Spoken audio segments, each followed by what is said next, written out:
Mariana já informou, meu nome é Maria da Conceição Lima Vieira, eu sou assessora pedagógica da Secretaria Municipal de Educação, eu tenho graduação plena em letras e pós-graduação em inovações em tecnologias educacionais. O meu tema é a integração das mídias digitais na formação do professor de língua inglesa, especificamente no período do ensino remoto. Então, por que eu trouxe essa abordagem aqui? O professor, ele tem uma das responsabilidades sociais mais desafiadoras, que é desenvolver a competência educacional dos estudantes, né? Ensinar, provocar, integrar, fazer entender o processo das coisas, sanar dúvidas, são competências do ensino e da ação metodológica do professor. Então, o professor ele tem esse papel preponderante, complexo demais, porque a gente trabalha com uma diversidade muito extensa, muito grande de pessoas, né, de sujeitos, que envolve o seu ser, a sua família, o seu estado de ação no momento do aprender. Não é? Então, diante da demanda voltada ao ensino, a formação continuada ela tem um propósito reflexivo, discursivo, político, engajador, colaborativo, afetivo. Então, a formação do professor ela é muito, muito importante nesse processo de ensino. Então, ela tem um caráter de colaborar com o processo de ensino a partir dos debates, a partir dos temas que são sugeridos, né, e que oferecem práticas pedagógicas e didáticas de ensino. Já Paulo Freire disse, a formação permanente dos professores é um momento fundamental de reflexão, de ação, né? Então, a gente faz esse permeio, né, na formação, nós formadores, nós assessores que fornecemos a formação ao professor, né, que participamos da formação com o professor, temos essa característica de tentar mediar algumas atividades, alguns temas, né, e o professor levar para a sala de aula e, consequentemente, trabalhar com os estudantes. Tá? Então, no período do ensino remoto, a gente teve mais desafios ainda, não é? E, durante esse período, o professor teve que criar mecanismos para que o ensino chegasse ao aluno, havia um despreparo do professor em relação, e do aluno, em administrar e inserir os recursos da tecnologia. Então, como é que a gente trabalha nesse período? Nem todos os docentes e discentes, eles dispunham de equipamentos, de material, né, de pacotes de dados. Então, a disponibilidade de recursos para a contratação de pacote de dados com acesso à internet era restrita, quase ninguém tinha. E a falta de conhecimento de lidar com as tecnologias para os fins educativos, entre outras. Então, nós tivemos que fazer a inserção do ensino híbrido, né, ou do ensino remoto.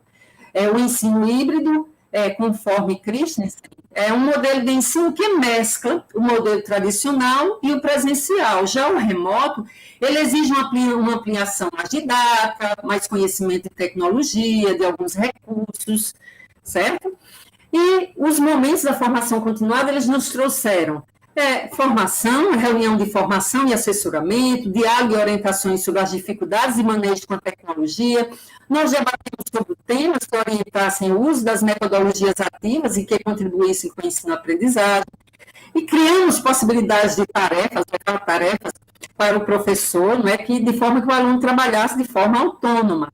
Então, nós trabalhamos o G Suite, e todas as ferramentas que estão nesse composto, né? Nós trabalhamos o Google Sala de Aula, nós trabalhamos o Forms, o Google Meet, o próprio Google Meet, para que o professor tivesse a oportunidade de repassar para o aluno, entrar em contato com o aluno através de uma aula, as teleaulas, né, as videoaulas, nós tivemos as teleaulas e tivemos todo foram, em língua inglesa, foram 24 aulas transmitidas, e trabalhamos também a questão da inserção do podcast. O professor se comunicava com o aluno através do WhatsApp, enviando tarefas, conversando com eles. Então, nós tivemos, durante o período da formação, todo esse cuidado de trabalhar com o Google Site, o Google for Education, o tutorial Canva, trabalhamos propostas metodológicas,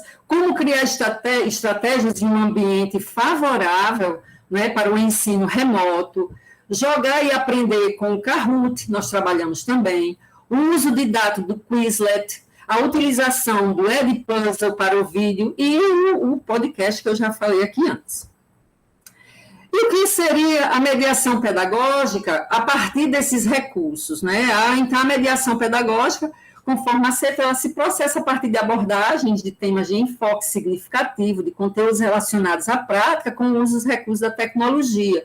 Então, não basta apenas o professor fazer uma tarefa e enviar para o aluno, ele tem que dar suporte ao aluno para que o aluno entenda, compreenda o que é que ele quer, que seja resolvido em determinadas tarefas, né? Então, ele deve coletar informação, ele deve organizar, ele deve manipular esses instrumentos, fazer relação com outras atividades, com outras disciplinas, e a discussão a respeito deles, né? Mandar atividades para o aluno e depois discutir, consequentemente, o que ele está querendo. E as dificuldades na aproximação dos recursos da tecnologia no ensino remoto. Então, no que diz respeito à abrangência, todos nós, né, as instituições escolares, elas ainda não se sentiam preparadas, conforme aí Rodine, Pedro e Duarte, as instituições escolares, elas não se sentiam ainda preparadas, tendo como entrave essa realidade social, que eram as dificuldades dos equipamentos, do acesso à internet, não é? E problemas de infraestrutura também. Então, na escola, a gente já, há muito tempo, já tem uma certa dificuldade com a questão da infraestrutura, com materiais, né? Às vezes os equipamentos não estão atualizados e o professor tem uma certa dificuldade nesse manejo. E mais algumas dificuldades. Ensinar o conteúdo, isso aqui foi um questionário que foi feito, então, ensinar o conteúdo e dar sentido a esse conteúdo, identificar argumentos na própria vivência para a aprendizagem do estudante. Promover o conhecimento que não seja apenas na transmissão de palavras ou frases prontas e memorização e reprodução. Então, a gente deve, a partir dessa abordagem tecnológica, a partir de uma proposta, né, metodológica, o professor deve ter esse cuidado, garantir a aprendizagem utilizando os instrumentos da tecnologia digital que contribuam com o desempenho comunicativo, por exemplo, nos diversos aplicativos digitais.